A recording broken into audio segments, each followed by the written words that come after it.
We're gonna go. This is it. Yeah, I was This like, is I it. can see what you're saying, and when you say, like, do you understand? I'm like, yes, I understand. But then when I go out into the world and I look at the bank account and I want it to be growing, it's hard to Listen to every word you're saying, honey. Listen to every word you're saying. Yes.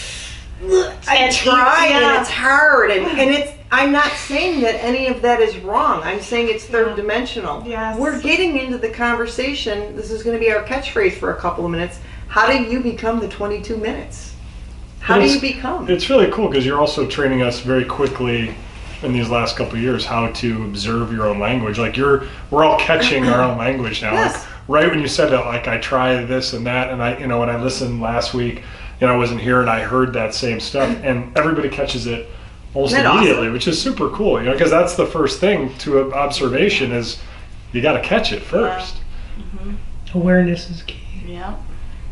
Awareness is key. Consciousness is with you each moment. The idea is that when we inhale, we give birth, and when we exhale, we die. So literally each second, each moment of now that you know that there are quadrillions of things going on in that second, that you have access to so much more.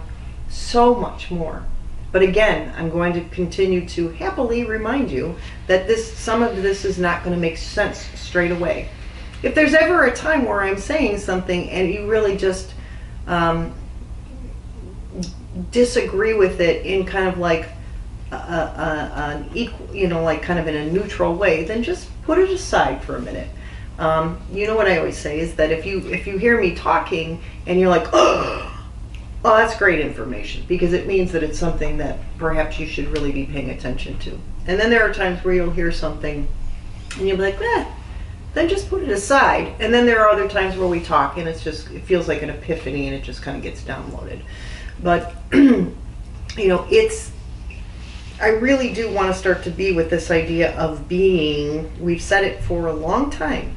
How do you be what it is that you want to receive? And you're absolutely right, because the idea is from a linear time perspective, maybe it takes a couple of minutes to really hear what we're saying.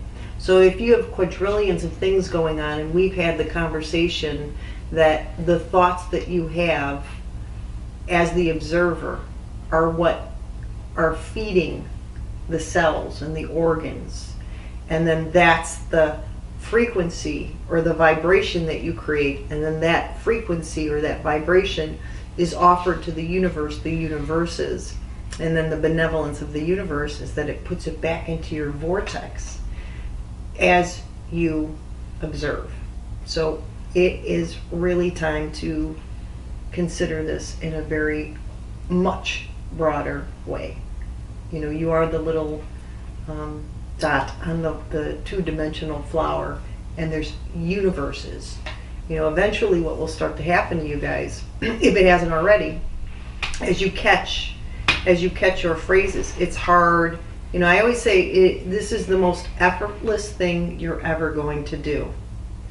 It's different, and we confuse being different and hard, and we kind of meld them together. They're synonymous. They're not.